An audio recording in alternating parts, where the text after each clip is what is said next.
Welcome, fans, to this week's edition of the Hannibal TV This Week. My name is Gentleman Jack Kilby, Executive Vice President of Great North Wrestling, and I'm very pleased today to have an esteemed and special guest host, a man who is well known to the fans of Great North Wrestling. In addition to his radio work and other endeavors, he is the floor manager for Great North Wrestling, helps out a ton coordinating what you see at our live events. He was on commentary last time and killed it with my partner, the ECW original, Angel Medina, and I would be talking about none other than Canada's premier DJ, DJ Immortal. How are you today, sir? I am doing great. I actually am super excited to be a part of this. I absolutely love working for yourself, Jack, and Hannibal TV and Great North Wrestling.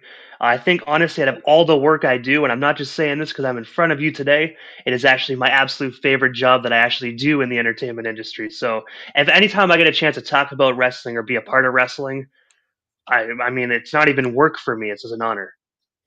Well, I certainly appreciate you tagging in for this week. The fans of the channel will know that Hannibal has been working nonstop, following that extremely prolific and developing story in the United States with the drones, and that seems to be a never-ending saga. But we want to maintain our regular pro wrestling related content, and this show I enjoy a lot because it gives us an opportunity to interact with the fans about the stories of the week that we find interesting. And we're going to get into that for sure. But I have to address an issue that has been on my mind since Saturday, almost a week now. And it's with respect to the match that was announced for May the 3rd in Philadelphia,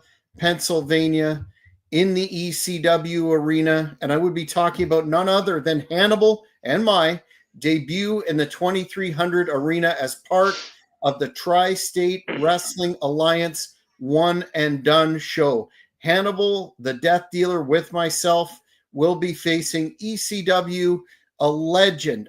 And that's not a term that I throw around lightly, but Super Crazy definitely is a legend. That will be on May the 3rd, 2025 in Philadelphia, Pennsylvania. Looking forward to that. But unfortunately, there was an announcement by one Chubby Dudley on Carmella's Wrestling Relived show.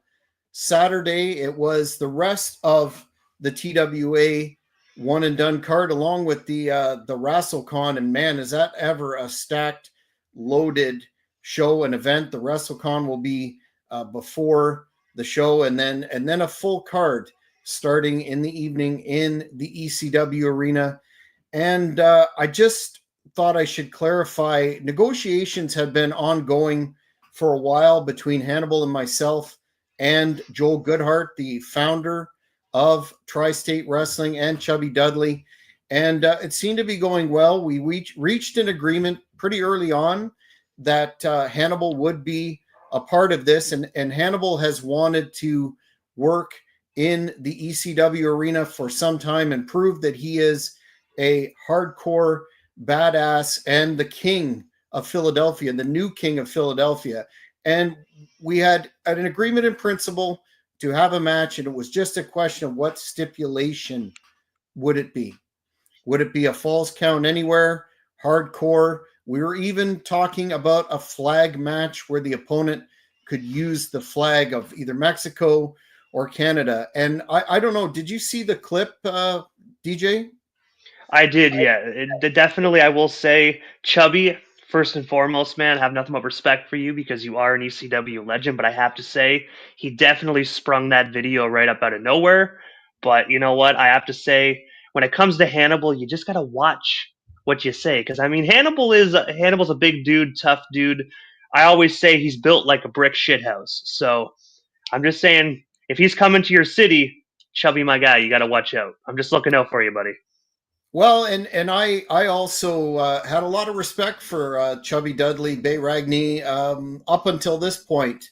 When I don't know if you caught when he announced it, there was, a lot of inflection in his voice, and one of the things he said was it's going to be a no gimmicks match.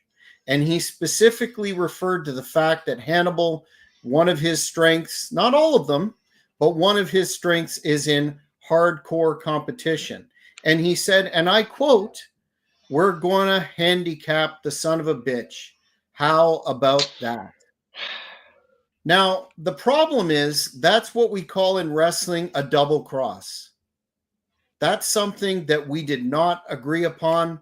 We were going to settle on a suitable stipulation for the match, but he believes, I guess, that Hannibal and I are going to come to the ECW arena and be embarrassed.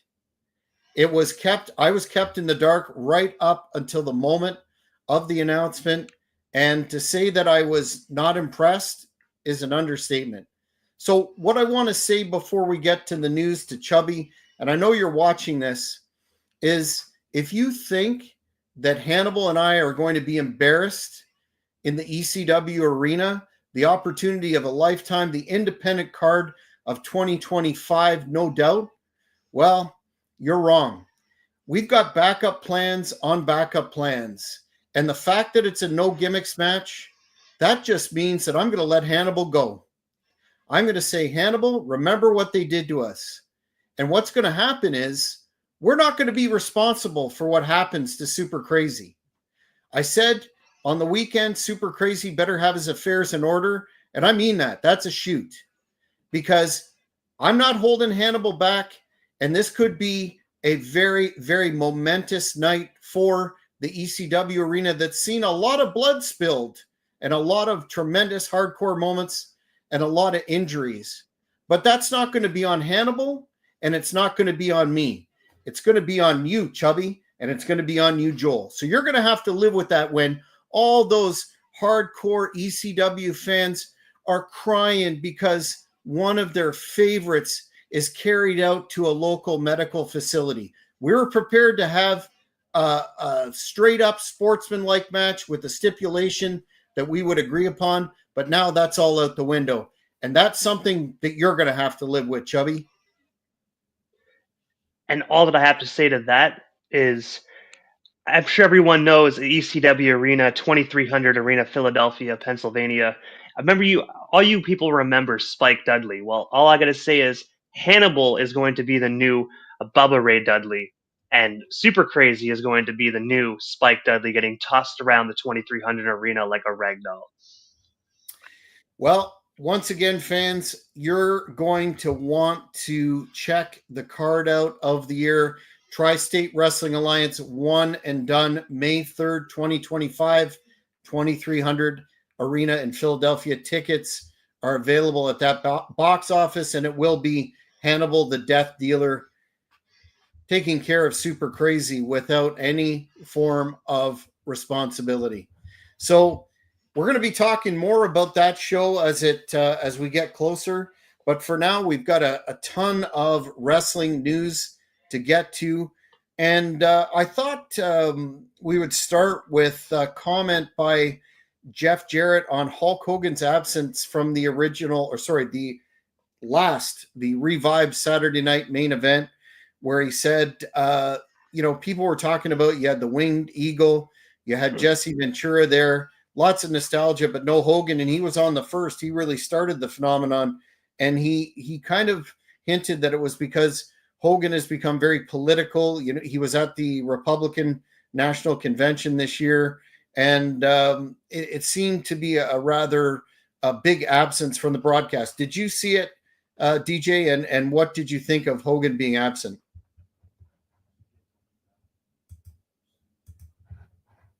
Oh, I think he's frozen.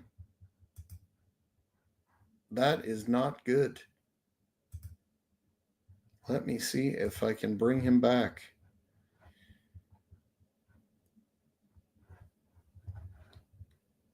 Let's see if he can come back in. Technical difficulties. We've had no technical difficulties this week so far, so we're bound to have one. I'll read you the quote in its entirety that Jarrett said on his podcast. He said, "Hulk's gotten very political, and it's NBC's call, not Endeavor. I have no idea." He was questioning that, and he said there was some talk of his momentous appearance at the RNC where he there you are, you're back. I had a little internet issue, so I'm now running on my data, but that's okay. I got a lot of it, so I'm here to stay. Awesome. Well, I was just saying we've had a pretty good week without technical issues this week, so it's bound to happen. I just wanted your thoughts on Hogan's absence from Saturday night's main event and Jarrett's speculation there about him becoming too political. First and foremost, I never thought I'd hear myself say this because I am not a Jeff Jarrett fan. I mean, he's done a lot for the wrestling. He's done a lot for TNA and many other companies, so I can't say anything bad about him. It's just like he's a wrestler that I never really gravitated to. But I will admit, I honestly think he's kind of right. I mean, I saw him at the Donald Trump rally. Obviously, he's in Donald Trump's corner. I don't want to make this. I want to keep this about wrestling, so I'm not going to give my political thoughts.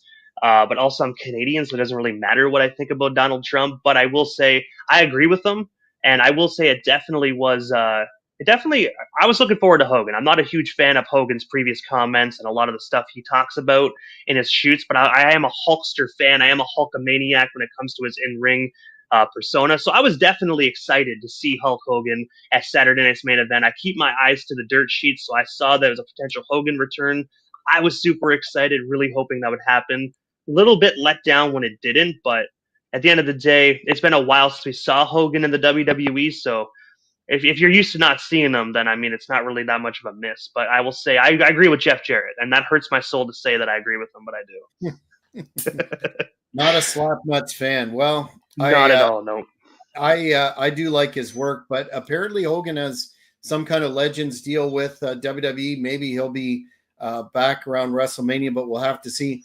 The next one that I think we've got two stories that are somewhat related in terms of the labor management side of wrestling. Ricky Starks and AEW are having this contract drama that never seems to end. It was reported recently that he was to compete in a GCW show and then pulled at the last minute.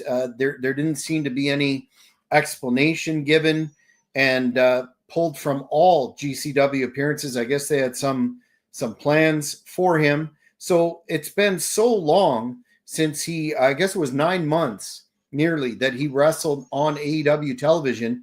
He's basically sitting home collecting a guaranteed salary and being wasted. And he wants to go to the WWE. He got some heat around WrestleMania when security camera footage captured him and Cody Rhodes coming in for WrestleMania. So what do you think of Tony Khan?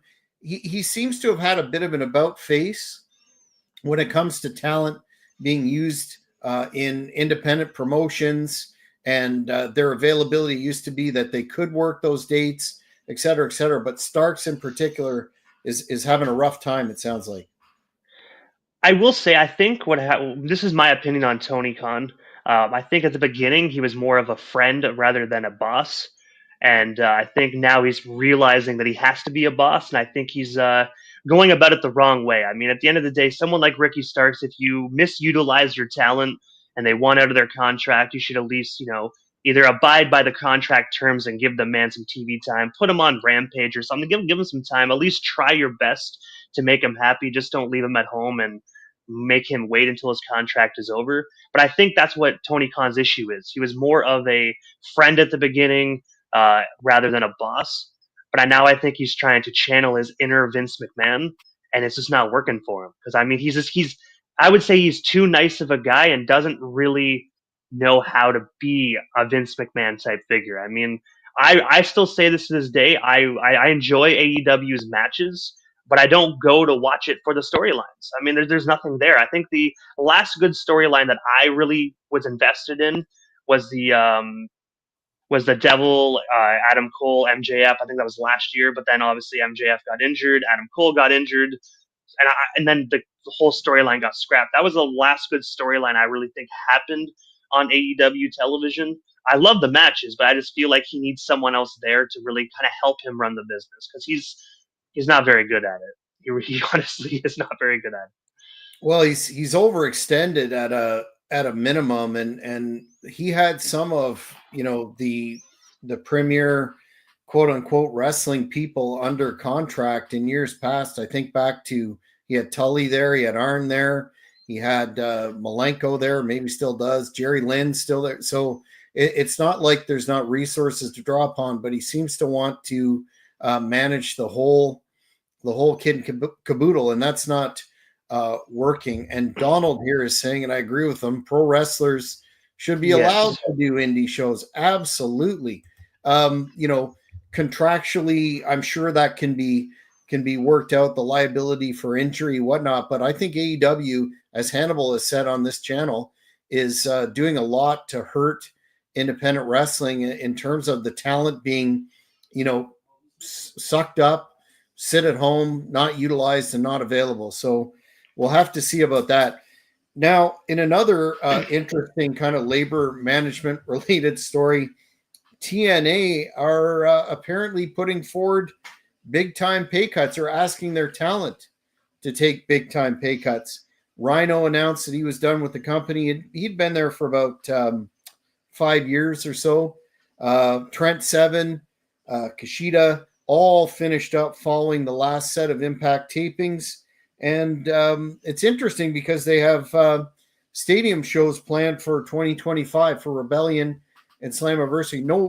No word on the degree of the pay cut, but it's kind of a head scratcher in terms of if you're trying to gear up to be a feeder group or support puppet organization for WWE. Jordan Grace has made appearances there. She's rumored to be going as well. To be cutting the budget when they seem to be getting a bit of a second wind or third wind. They call TNA a zombie promotion. I'm a huge fan of the old school classic TNA. Haven't watched the product in years, but by all appearances, it seems to be going up. What do you make of this? Honestly, when it comes to TNA pay cut, it's hard because like TNA's had its ups and downs. I mean, we all know the Dixie Carter era. I mean, that was Dixie Carter, and sounds bad to say, Hulk Hogan era was yeah, but I will say TNA's had its ups and downs. It felt like recently TNA has had a lot of ups. I mean, Montreal alone, Slamversary was a sold out arena. You had Nick Nemeth, also known as Dolph Ziggler, winning the TNA World Heavyweight Championship. It was a huge event. I mean, they were actually they were going strong. When it comes to obviously with the WWE deal, and then you hear pay cuts, you're kind of sitting back being like, how much money were they really making off the WWE deal? Like, was there actually money involved, or was it just a handshake agreement? I honestly, I really don't know, but I really hope that these pay cuts actually turn out to be something good. So hopefully it actually turns out to be something relatively good. But with people like Rhino being with the company for that long, you can only imagine how low these pay cuts actually are. If you have a loyal individual that's been with the company for so long and then he's leaving due to a pay cut, especially after just getting inducted into the TNA Wrestling Hall of Fame and then he's going, I can only imagine how low they're actually asking these wrestlers to take pay cuts for. Yeah, good point. I thought that myself, considering their downside guarantee is rumored not to be tremendous. Rich is asking, and this is a good question: is TNA truly worth watching? I've never seen an episode. I would say the classic quote unquote TNA from the Nashville Fairgrounds, those Asylum years, is some underrated good stuff. And the Universal Studios TNA Impact Zone up until I would say the end of the Hogan Bischoff era. I would say there's some good stuff in there. Kurt Angle. I was a big fan of the world title run of Bubba Ray Dudley, and that I'll get heat for this, but I think Aces and Eights was a very entertaining angle. What do you think? What's your? Because I know we've talked about this before, and you like TNA. What would you recommend? I would recommend, honestly, if you're going to go, if you haven't watched TNA at all and you literally just know about it and you haven't really got into it, I would definitely say there's different eras of TNA. Like you spoke, you had the Hulk Hogan and Dixie Carter era. I will say, like, to me personally, that's when I really got into TNA. Was that when it was on Spike TV? I might get heat for this. I won't. I will say the Dixie Carter era was bad, but it wasn't that bad. I mean, if you watch TNA from the beginning and you kind of transition and watch it every week, it was bad, but it wasn't like, oh my god, this is like terrible. I want to pour bleach in my eyes. I can't watch this. Excuse my language. Shit. It wasn't that bad. I would honestly say the best era to watch is actually near the beginning when you had like Roddy Piper coming in. You had Scott Steiner. I mean, just the Scott Steiner segments alone in TNA was absolutely phenomenal. But I would say if you haven't watched TNA, watch it from the beginning. Don't have to watch every episode, but kind of watch a few episodes from every era. Go on YouTube and just pick the era that you actually like. I mean, as for TNA now, if it's worth watching, I watched it weekly for a couple months there because I bought tickets for Slamversary and I wanted to at least know what the hell I was getting into when I was going. I would say it's kind of like a touch and go. Some episodes were good. Some episodes were like, man, this is cringy as hell. But some episodes were good. It's kind of a touch and go now. It really depends who's wrestling. But me personally, I'm a huge Attitude Era fan. So when I see the Hardy Boys on it, I'm going to enjoy it no matter what. But that's just my Mm-hmm. personal opinion. I would say just kind of dabble in the eras and see what variation of TNA that you actually like the most. I would recommend Monsters Ball matches if you're an ECW super fan like myself and like the hardcore stuff. They had some really good Monsters Ball matches with some notable names: Raven, Abyss, Monty Brown, Sabu. Some like I could go down the list. Those are good, but you just tweaked my memory. Moose Yes. announced, or it was through TNE, that they're getting rid of the X Division title. That was a huge draw for TNA. What do you think of that? Ooh. I will Did you say catch that is that? that I did not hear about that. That's new. That's new news to me. I will say first and foremost, as a fan, that's bullshit. And like FTNA for that, that's bullshit. But as from like just like a GNW Hannibal TV perspective, I still think it's bullshit. If you have your biggest draw and your biggest title, and that's what brings fans and puts asses in the seats, why get rid of something? The old saying is, if it's not broke, don't fix it. I will say maybe the division was a little bit kind of going downhill. You didn't really have the hype as it did, but if you don't have the hype, bring back what made it the hype. And that's the X Division title matches where they had to climb upside down and kind of do some parkour shimmying that across the top to actually get the X. Bring that back and tell me if it doesn't put asses in the seats, because I'm telling you, if they brought back that match for a show here in Canada, best believe my ass is getting in the car and I'm going, because that's a nostalgic match. Yeah, they said they're replacing it with some other title that the name escapes me, but I would tend to think that would be a mistake. It's kind of like when WWE got rid of the Intercontinental title a couple times, brought it back. I have a feeling they'll bring it back, and maybe it's just a gimmick. Speaking of gimmicks, did you catch this supposed tease that Penta will be Yes. headed to the WWE? I know you brought this to my attention. Can you lay it out for the fans? Yeah, so they actually had a promo recently where they actually teased that they had his logo, the Penta logo, teasing that he's coming for the debut of Raw on Netflix. I have to say, I think that's a great addition to WWE. I know we're going to talk about the Logan Paul situation. I don't think that is a good idea, but we're going to leave that for later. But as for Penta, I'm really excited to see what he does in WWE because we got a lot of great wrestlers, a lot of great lucha wrestlers currently in WWE. I would love to see him actually kind of join the LWO. I mean, obviously, I know that faction is slowly dying out yet again. They're not really doing very much with it. They're kind of just there. But I would love to see Penta just kind of join those individuals. I mean, it's Penta. I'm just excited to see what he's going to do. Yeah, one of the things that I do like about this, regardless of how you feel about the talent, I think WWE, to go back to this kind of old school television staple, to tease guys coming. I like that. I'm a fan of that. That builds anticipation, and I also think they should go back to the vignettes. Start putting a little more work into introducing guys debuting, build the anticipation, build them up. So Yeah, that'll be interesting because apparently his contract expired this month, or it expires this month, so he should be good to go. What what would you see in terms of a dream opponent for Penta? Sorry to put you on the Ooh, spot ooh. in WWE. Pent. I would say I gotta say Ray Phoenix. Phoenix is actually one of them I would love, but obviously he's still with AEW, and we would talk going back to contract obligations, obviously. But I would say WWE. I wouldn't mind seeing Rey Mysterio. I mean, one young Lucha versus one older Lucha. I mean, yeah, I gotta say that would actually be pretty good. Ray versus Penta versus Rey Mysterio. Excellent. Well, we'll have to see where that lands.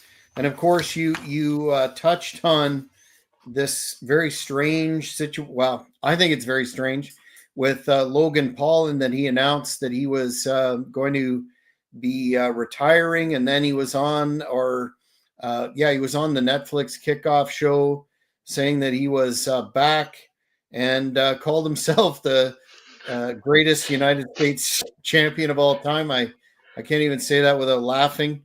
But saying he would have won, he would be on the Raw that debuts on Netflix in 2025 is going to be entirely his. So, what do you think of the retirement announcement and him coming back? But do you think the greatest United States champion of all time? Do you think he's a fan of the Honky Tonk Man, or where did he get that line Uh, from? honestly, I gotta say, like, all right, when it comes to Logan, first and foremost, I have to say this, and again, kind of like the Jeff Jarrett situation. I can't even like look at you when I say this. Excuse my language. I'm freaking ashamed that I'm going to say this. He's not that bad of a wrestler. I mean, he's annoying as hell to like listen to. He's annoying, but I will say, when I first saw him wrestle at WrestleMania, I was like, I don't want to admit this, but he actually is not that bad. But Mhm, mhm. let's just say he is definitely not the greatest United States champion of all time, because let's just say remember when Stunning Steve Austin actually held the second reign, was his second reign was actually only lasting 5 minutes. That reign, when Stunning Steve Austin held the title for just 5 minutes, is actually better than Logan Paul's entire United States championship reign. Just got to say it. Well, I think you know, if you look at the person that held the U.S. title and made it the most meaningful, and when it was on Lex Luger, it had a lot of credibility because Luger, you know, had that series of matches with Flair. He was a bona fide world title contender. In storyline, he was screwed in that Great American Bash because of the blood.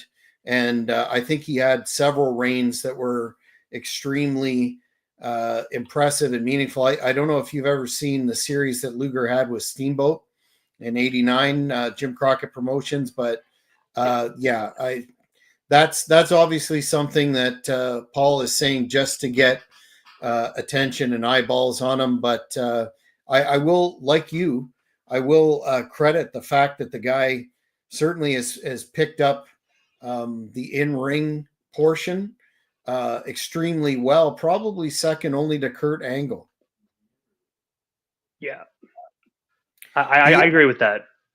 the issue, I think, the issue is that as you know, as they have so many belts, and I think the U.S. title has been diminished by how it's been presented, and it's become a kind of a lower mid card belt.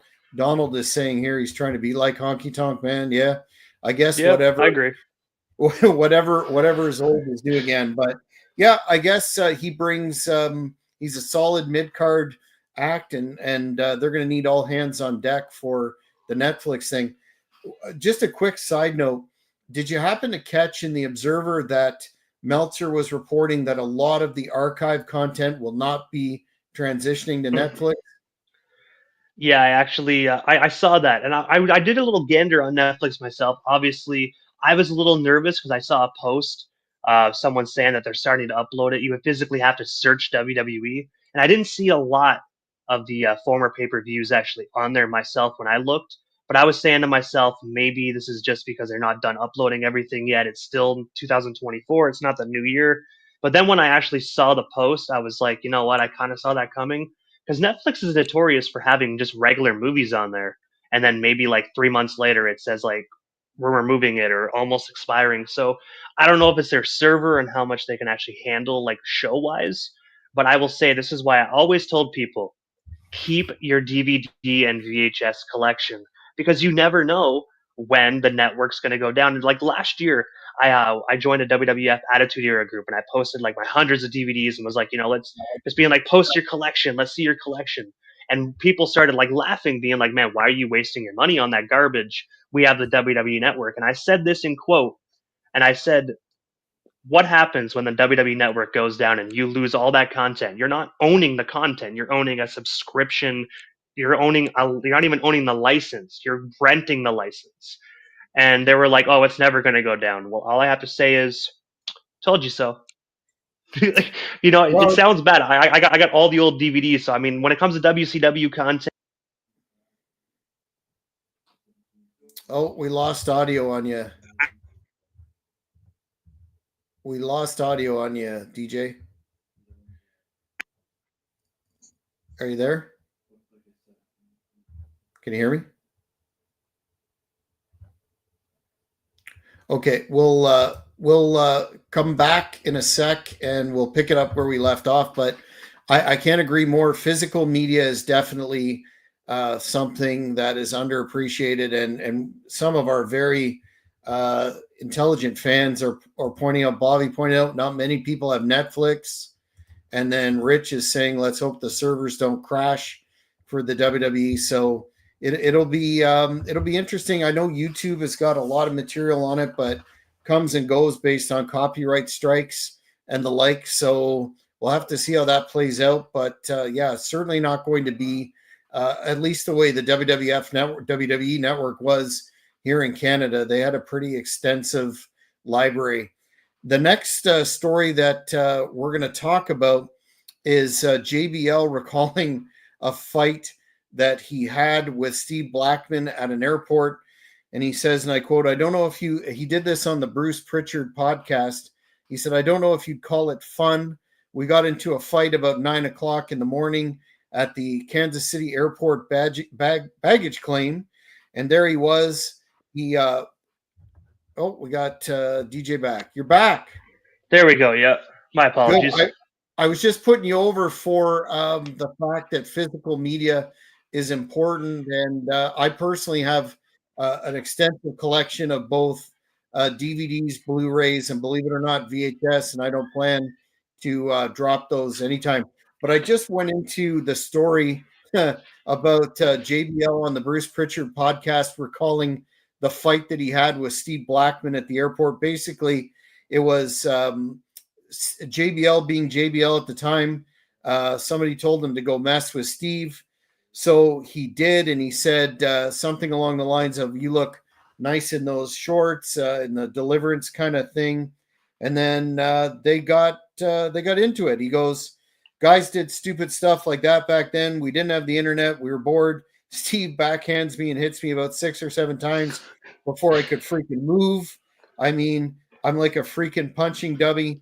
I'm like, oh my God, it's 9 o'clock in the morning. All of a sudden, I realize I'm in a fight. Thank God I'm in the middle of it. He steps back to kick me, and he got his foot stuck in a bag at baggage claim. Then it was broken up. And anyway, it appears they had a big laugh about it afterwards. He says he feels bad about it, but he shouldn't have been messing with him.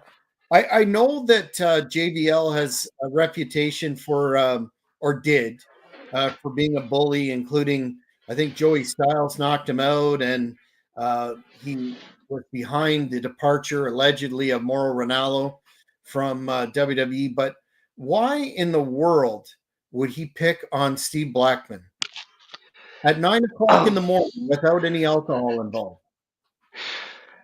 All that I can just laugh at that because I can only imagine. I mean, personally, if Steve Blackman came at me with a kendo stick, I am not going to lie to you. I'd probably screech like a woman and run. You'll this my fat ass would run very quickly. But when it comes to Steve Blackman, I can't even say what was going on through JBL's head. But I think it was more like his ego got the best of him because he was notorious for being backstage and picking on individuals, and so I just think that his ego got in the way, and Steve Blackman put his ass in check very quickly.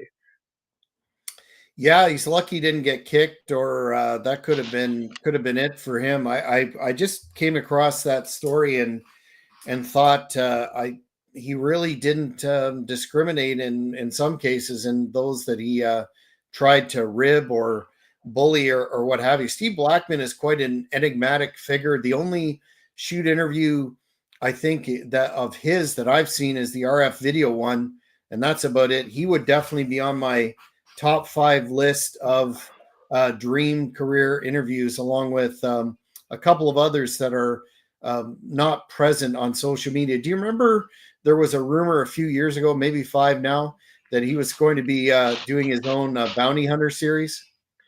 I remember hearing that. Yeah, I was actually excited for it. I don't think he actually ever did anything with it, but that would be really cool to just. Cause I think back then bounty hunter shows were like really big. Obviously, Dog the Bounty Hunter was popular, but just someone like Steve Blackman, yeah, I got to admit that'd be the real deal. Yeah, I saw a picture of him recently, and he's about 60. But aside from the gray hair, he looks like he could still go, and I bet you he does. I bet you he's still trained. So anyway, if that opportunity ever arises, Steve, if you're out there, please contact the Hannibal TV, and I'd very much love to sit down with you and do a career interview. Our last story this week, DJ, is a big one. It's CM Punk and WrestleMania rumors.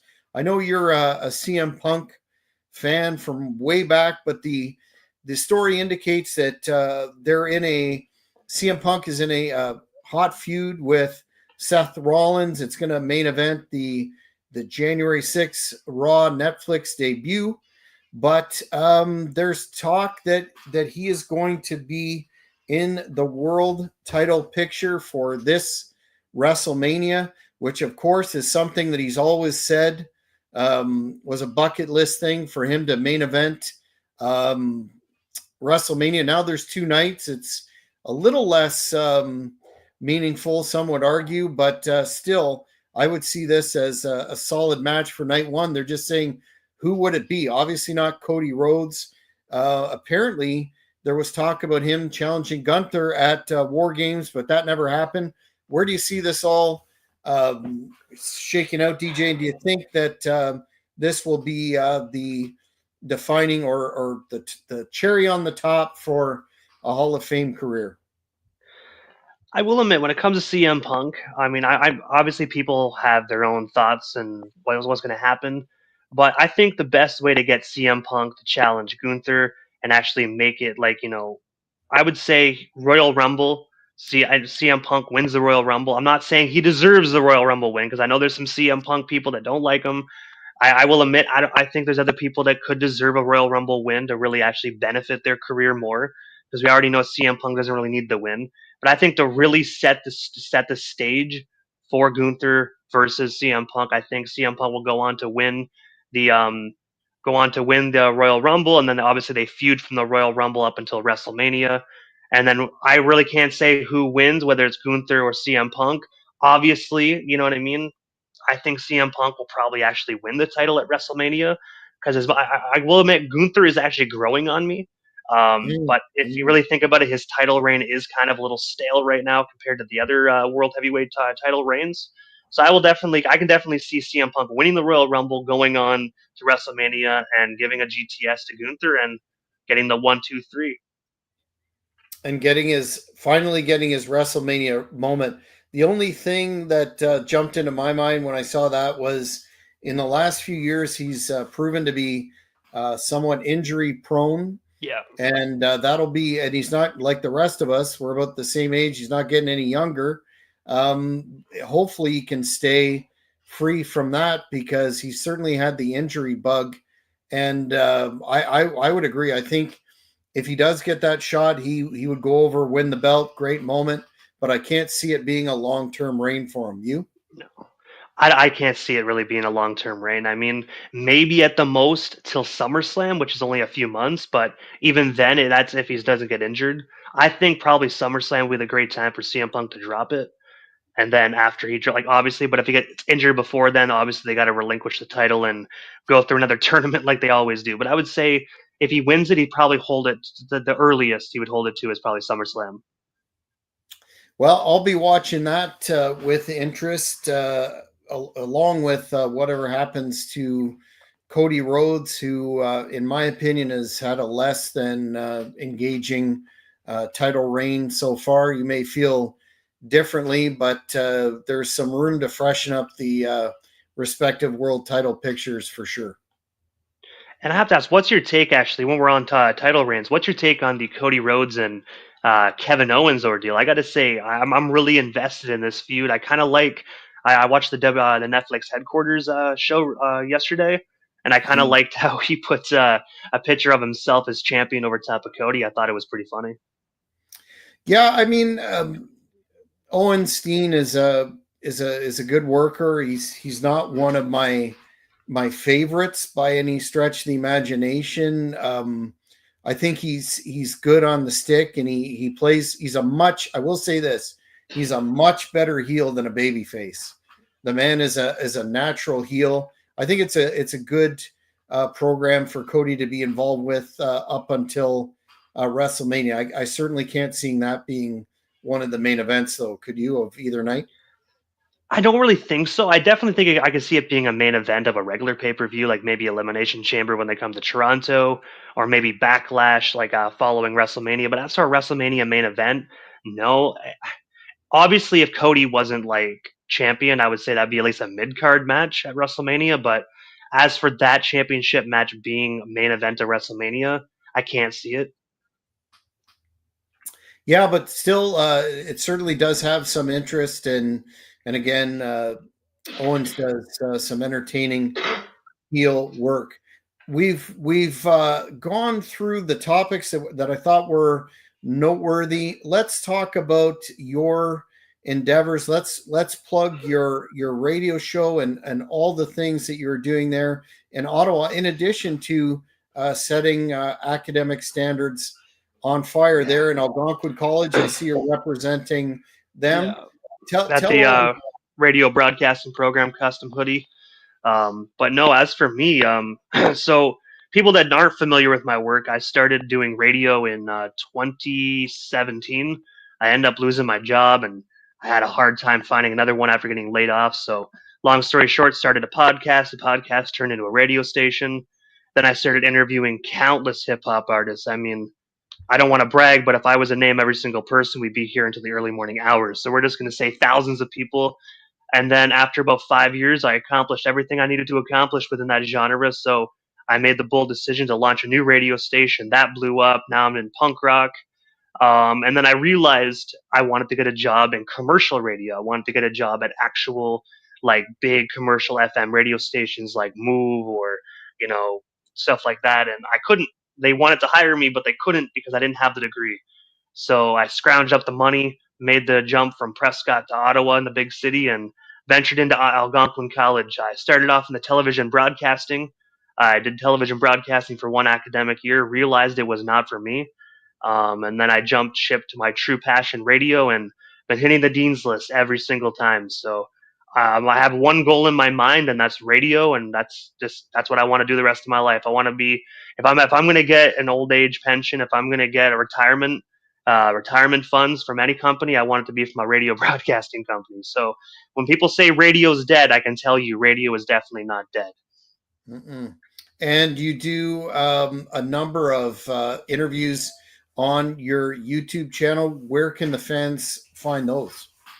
So they can find it on YouTube by just going to 99.9 Punk World Radio FM. You'll see like a logo with a big flame around it. I have kind of ventured into a little bit of wrestling interviews. It's more of just something I just do if the opportunity arises. Those are fun. As we spoke for the last 45 minutes, I love speaking about wrestling. So those are just kind of like fun things for me to do if I get an opportunity. But you can check out those. I have a little bit of the few wrestling interviews I've done on Punk World Radio, but you can check out my interviews with Sum 41, The Offspring, Wheatus, Gob, so many legendary punk rock bands. You can check that out at Punk World Radio, and also on Instagram at Punk World Radio, and then X is Punk World Radio. And then for myself, you can find me on Instagram at DJ Immortal Official or Brandon DJ Immortal Brown on Facebook. Well, man, I want to thank you for doing this guest spot. It was enjoyable. I love to talk the business with yourself, and we'll definitely be doing this, I think, in the future. I just want to know, though, if the WWE called and said, we have a spot for you, would you give up the radio gig, or are you going to just ride the radio gig till the end? See, that's the rough thing. I mean, because it's WWE, so it's like, man, you're tugging my heartstrings on that one. I would actually have to say, if no mean to like mold your question here, but if they say give up the radio and go with them, 100%. But as long as if they ever fire me or they ever let me go in 10, 20 years, because I don't expect someone like me, especially looking like this, to have a Michael Cole career. I mean, you know what I mean? I think we can all agree that, I definitely have a face for radio. So I would say no matter how long it lasts, as long as I can jump back to radio afterwards, then of course. But if they say contract, you cannot, I'd be like, then I'd have to make the hard decision. But if you fire my ass or let me go and I can still go back doing what I love to do afterwards, sign me up. Punk World Radio's on the back burner. I want that WWE money. That's all I got to say. That WWE cheddar. Well, I'm sure you have a very bright future in broadcasting ahead of you, no matter what the genre. And once again, thank you for your time, fans. One last time, I want to mention One and Done, May 3rd, 2025, 2300 Arena in Philadelphia. Hannibal, the Death Dealer, with myself managing against ECW legend Super Crazy. It's going to be huge. But until next week, I'm Jack Kilby. Thanks for watching. Make sure you subscribe to the Hannibal TV on YouTube. Stats going right up, and hit the notification button so you don't miss any of the live content. Take care, everybody.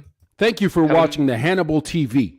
Please like this video if you enjoyed it, and click the subscribe button to not miss any of our latest shoot interviews, match videos, or news